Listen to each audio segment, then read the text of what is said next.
Thank you, Garrett. Thank you all for coming. How many of you have attended a photo night at Mobilux before? Okay, and how many of you are photographers? Okay, well, great to see. One of the things that I really like about this series is that not only do have the presenters, at least the ones that I've seen, they share their kind of inside perspective on the craft of photography, but also really share kind of an anthropological, sociological kind of slice of life of whatever it is that they're interested in. I remember the punk photographers previously talking about the punk rock scene, food, restaurants, street photography, and as Garrett mentioned, my presentation tonight is about a book and a photo exhibit that I worked on with my dad's photos.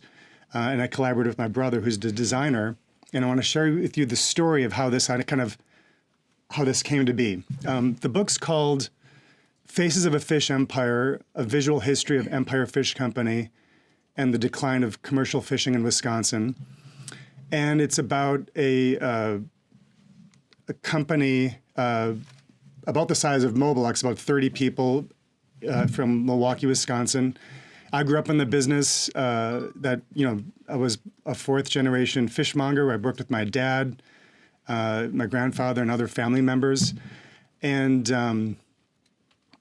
the story of this project began actually almost 3 years ago exactly when my father passed away. We had, at the funeral, we put out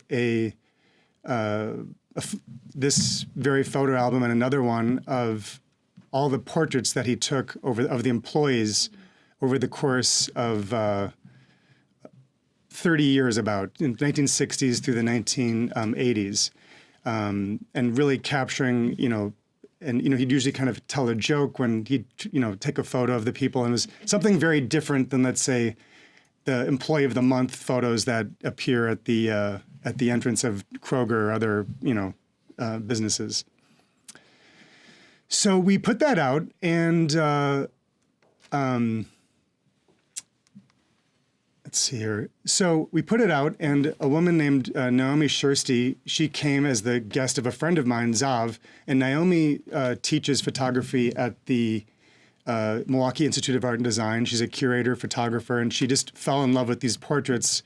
Never met my dad, I should say, and we were all just met her for the first time at the funeral, and she said, "I want to do a show." So she started scanning all the photos of over the course of that summer, 2016. Here's my grandfather on the left, retail store manager, Elmo on the right, and she color corrected all the photos, not only the portraits, but also of the company picnics. Milwaukee beer, of course. The champagne of beers, Miller High Life. Here's some of the kids running around at the picnic. Some of the guys playing poker at the picnic. The fish cutters, truck drivers. The original neon at night. And Naomi pitched it to a gallery in Milwaukee called the Portrait Society Gallery. And 3-4 months later, on Labor Day weekend, we had, she single-handedly put together the exhibit, and we had the opening, not only an homage to my dad, but to all the workers that were, appeared in these photos. So we were super excited about it.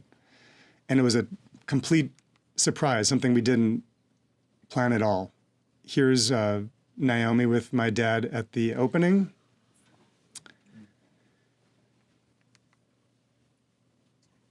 Here I am with my sister and my brother, also at the opening. And so the show was up that fall, and Naomi had done all this work, scanning and, color correcting all the photos. As Garrett mentioned, that my dad took mostly with a Leica M3 camera, mostly on film, actually all on film.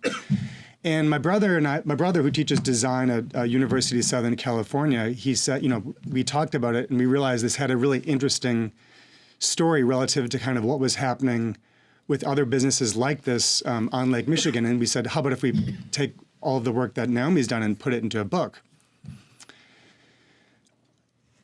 And of course, it got me thinking not only about the theme of family businesses, but also commercial fishing. And here I am with my grandfather and my father, and as you can see, we have very different tastes in plaid shirts.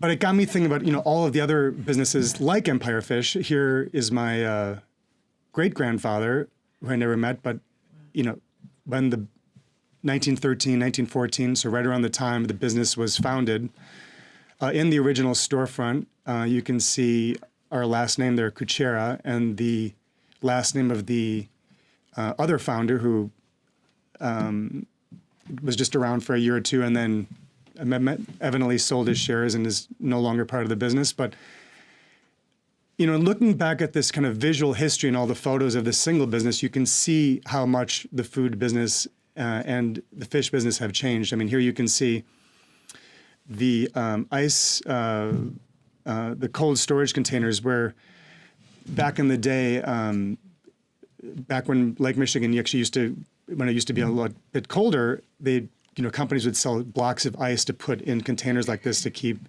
fish and food cold. So those are obviously no longer with refrigeration, and the barrels of herring there on the lower left. But it also got me thinking about all the other companies like Empire Fish. This is a photo of a group called the Wisconsin Fish Dealers Association. My grandfather's in the back. The group's long gone, but as my brother and I started to put together the portraits of all of my dad that my dad took, but also of the business going back, we realized that the microhistory of one company really, by going deep and telling the story of one company, you got to really understand how these other companies worked and how they kind of formed a family themselves. And interestingly, I mean, my dad and my dad's cousin remember actually going to the picnics of this group and everyone playing and having picnics and, the kind of fraternal spirit of that group, even with your competitors. So, Garrett mentioned I'm a writer, and one of the things that I wanted to do is kind of delve into a little bit of the research in addition to sharing the photos. So in the book, as a part of the process of writing the book, I actually dove into the Milwaukee phone book history, and they started actually listing the companies by category in 1923, and as you can see, there were about 40 around that time, 1923, peaking during the Great Depression at around 50. And then, falling till about just a handful of companies. And back in the 20s and 30s, a lot of the companies back then, actually, the fish companies actually had their own boats to go out into Lake Michigan and fish, which is no longer the case. And again, unearthing the history of the company and also it reflected kind of all the changes in the industry and how much things have changed. Here's, Roger, one of the delivery drivers, actually, delivering oysters and fish to local restaurants on a sled, in the middle of winter, to a fish truck well before refrigeration. There it is, just on the Ford flatbed truck, into the evolution of refrigeration and, more things that enabled us to buy food and fish from much further away. A big part of why Empire Fish grew and all of the other companies in Wisconsin was because of the culture of the fish fry. And that's really true around all the Great Lakes, which really comes out of this Catholic and Christian tradition of giving up meat on Fridays. So, again, that was part of their realizing how important that was to the culture and how that would, and interestingly, actually, what would happen was originally the taverns would give away the fish, if for people that would buy the Miller High Life or whatever else, all the beer that was made in Milwaukee. One of the main species that was sold was from the Great Lakes. It was called, it's yellow perch. And my brother, who's works in design and UX, we wanted to kind of tell this story visually. And as you can see, so a lot of the fish that was originally featured on the fish fry, had ups and downs, but starting in about the 1950s and then especially recently has like really collapsed in terms of the fish, in terms of the fish that's caught that originally started that whole tradition, the fish that was caught in Wisconsin. And the other major species is lake trout. Again, it saw a major collapse in the 1950s in terms of commercial fishing on Lake Michigan. So the source that kind of provided that original tradition of fish fries is what, is no longer. And now these companies and people are, like many companies, are just getting fish from farther away. So our book, and I have a copy here to show you after we finish for the Q&A, but it got us really thinking about our relationship to Lake Michigan, the Great Lakes. Most of the book is dedicated to my dad's photography, but it got us kind of thinking about how much things have changed. Lake Michigan is the fourth largest freshwater body in the world. It's one of the 5 Great Lakes. As we all know, water today has actually become more expensive, freshwater, more expensive than, at least bottled water, more expensive than gasoline. And yet the quality of the water has gone down significantly. The fish have mostly disappeared because of pollution and invasive species. And, while writing the book, I remembered my grandfather telling me, sharing with me this refrain from this poster from produced by the United States Food Administration: save the products of the land, eat more fish, they feed themselves. So, when a lot of these companies were getting started in the early 1900s or late 1800s, that was the mindset, that this is just a never-ending abundant supply, and that's no longer the case.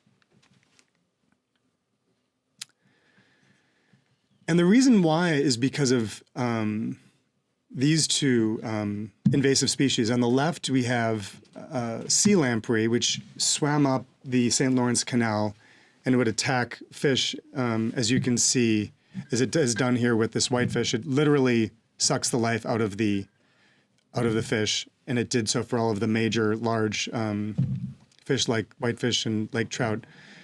And on the right, you can see these invasive species called the zebra mussel and the quagga mussel, both from Russia, that literally filtered the whole lake, but ended up eating one of the major food sources for the fish.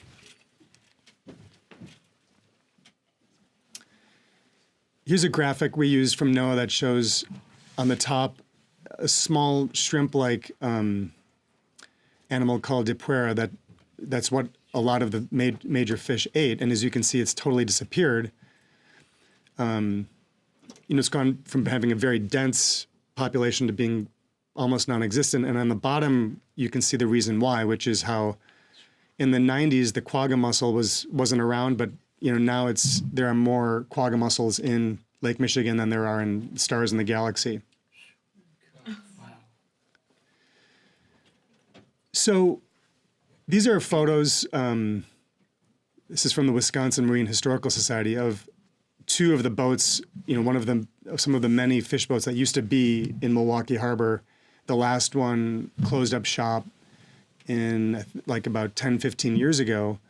And what's happening is because of those invasive species and also the pollution, these kind of ancient way of making a living as fishermen and fishmongers has really disappeared, especially as companies have consolidated. It's interesting to note, in addition to the invasive species, that Chicago and Milwaukee actually used to dump all of their raw sewage for decades into the lake. So unfortunately, those are all things that have had a consequence.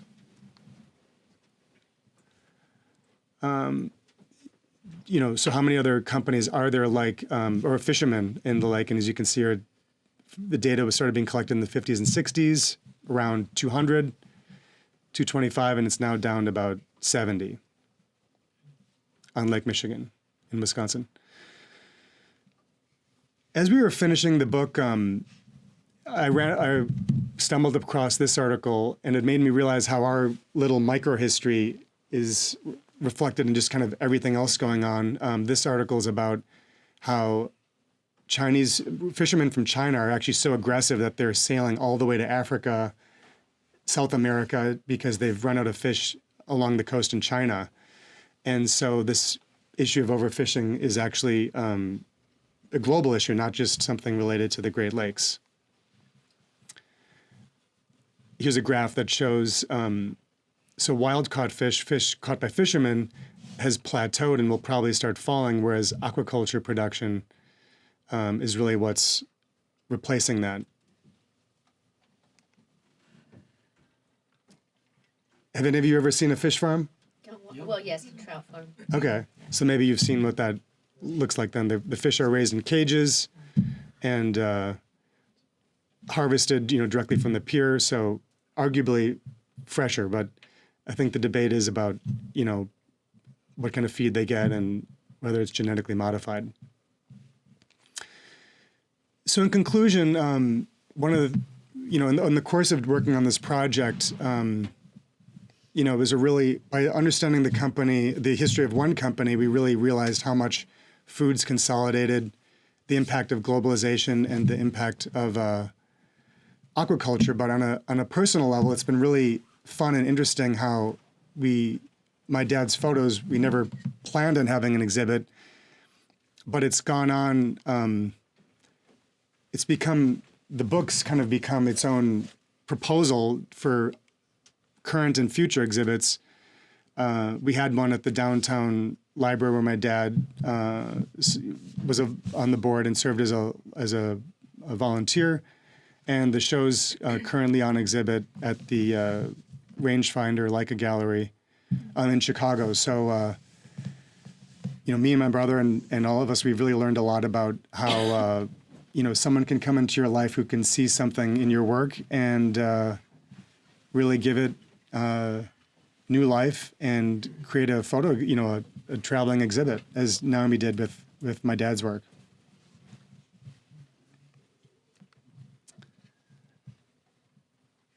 Thank you.